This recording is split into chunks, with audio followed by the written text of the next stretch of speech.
Some maps are wise, the others are otherwise. What makes a map feel otherwise? Why does a map feel like a map? What even makes a map?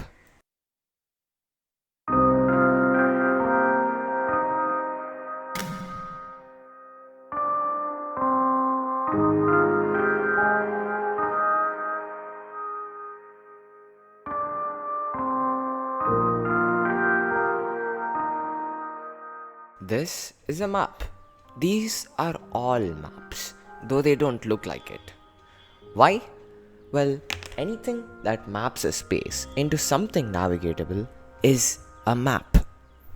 The amount of space that a map would map and the reason that the space is mapped are the two things that separate the maps within their ranks.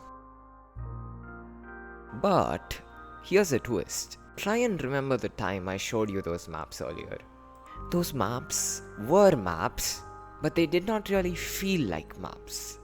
Well, there are a lot of elements of familiarity from maps that are popular that play into this factor. And further down this video, the map types we ought to look at today, they will carry that sense of novelty with them as well as a sort of familiar feeling. Now, let's begin.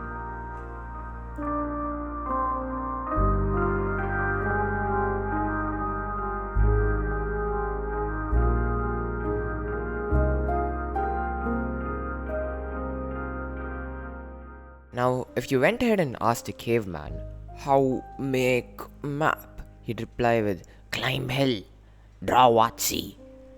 And that is exactly the type of map we're going to talk of now. This is a bird's eye map. It is also known as an aerial view map, and it's formally known as a pictorial map. This method of mapping has its problems. But look at it. If you want to learn to draw in this mapping style, then your best bet would be to start by learning perspective drawing. Once you're done with that, you can add in a compass here or there and just a little bit of iconography and you'll be set. That was it for the aesthetic maps category. There one map only? Well, in the coming categories, there's gonna be more than one, so let's look at them right now.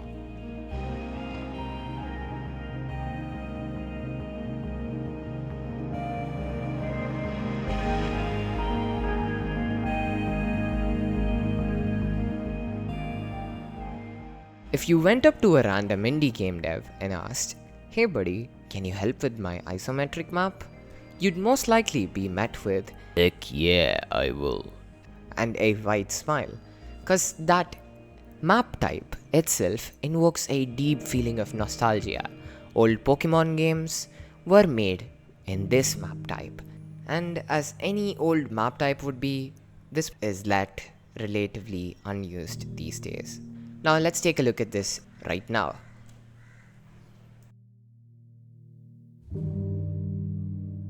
These that you see right now on screen are isometric maps. This kind of map looks really cool and it has none of the disadvantages that come with the perspective drawing method. There is no weird warping, there is no loss of detail, and it can represent three-dimensional data. That's really cool, right? So now, let's take a look at how you can make this kind of a map. What's the easiest way to draw a cube? Well, if you were not Kim Jong-gi, your answer would be like this.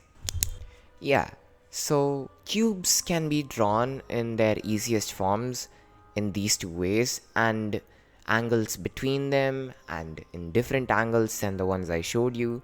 If you take these kind of cubes and you make grids out of them, you will end up with a isometric grid. Now if you think of the cubes in your head and just put a square grid on the bottom and draw inside of them, such as a mountain or a few trees or a pond, then you will have yourself a isometric map.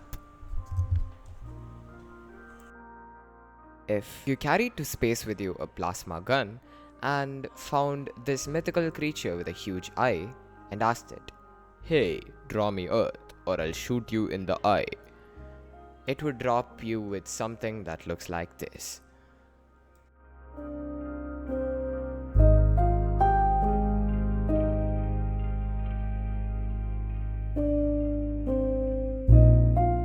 Remember the Lord of the Rings series?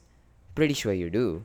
And the guy who authored that series, J.R.R. Tolkien, he made sure to create the story after the map. The attention to detail in this mapping style is so goddamn intense that there are literally arrows pointing at mountain intersections and calling them places. So you must think how much effort this thing would require if you were to make it. Even so, I'm gonna put up the patterns that I observed in this map just so that you can take a crack at it. And if you felt lost after you took a crack at it, there's always a playlist on ArcGIS on how to do it. I'll even link it up in the description. But don't go there just yet, because we have a really interesting map coming up. It's from science, it's a world map, that's all I'll tell you.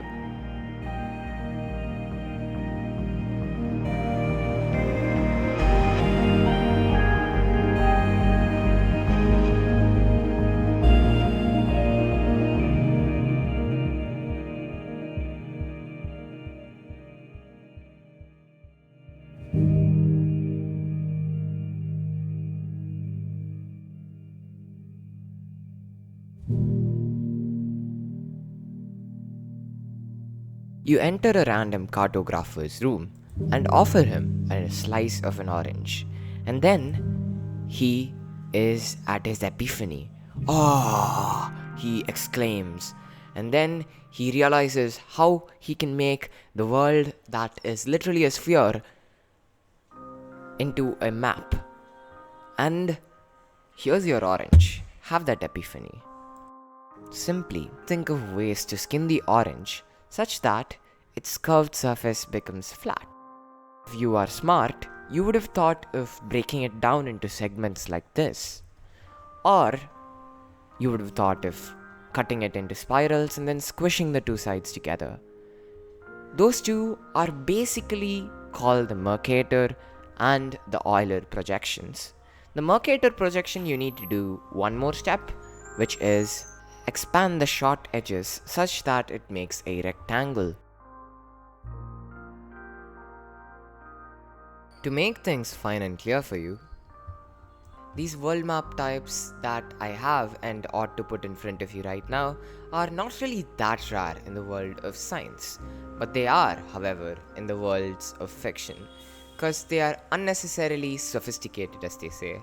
However, in sophistication, some can find beauty, and some game, some novel might be able to benefit from this, so that's why I put these in this video. The spiral one is more accurate than the other one.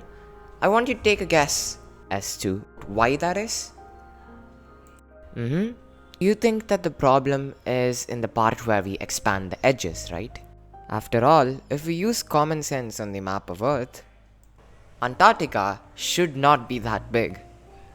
Okay, so that is essentially the hugest problem of this method, but the directions are all accurate, though you won't get the shortest distance between two places. Now you might be wondering, is there any map that is accurate and also very convenient to use?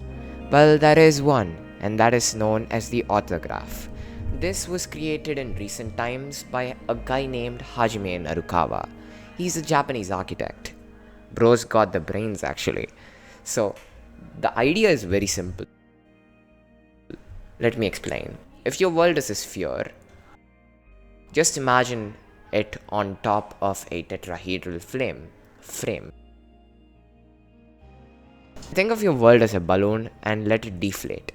And when it deflates, it's gonna land with very minimal distortion towards the edges of that frame because you've split it into so many parts.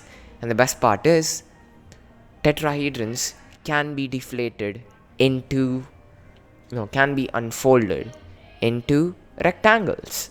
Perfect, right?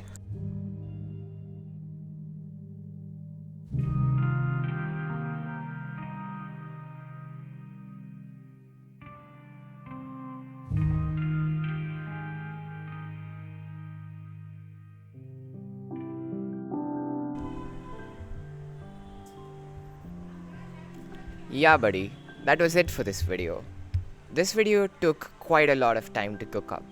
We looked at a lot of map types today. Pictorial maps, which are basically survey maps, video game maps, and a semi-political, semi-artistic map. You know what I'm talking about. And we also looked at a lot of world map making methods even. And so, I really hope that you learned something from this video. This kind of video, as I said earlier, takes some more time to cook up than my usual one. So if you are subscribed and are waiting for new videos in the future, just remember, if you wait for some time, I can up the quality of the video by a huge amount.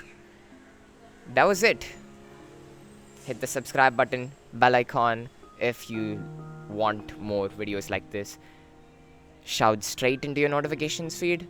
Just turn it to silent, just so that you don't have to look at them at odd times of the day. Thank you for watching. Like for the algorithm to know that this video was good if you think it was. If you have any opinions or whatever you want to share, put that in the comment section below. That was it again. This is the final that was it. My name is Monash, channel's name is Monstar. Goodbye, brother. I'll catch you with another.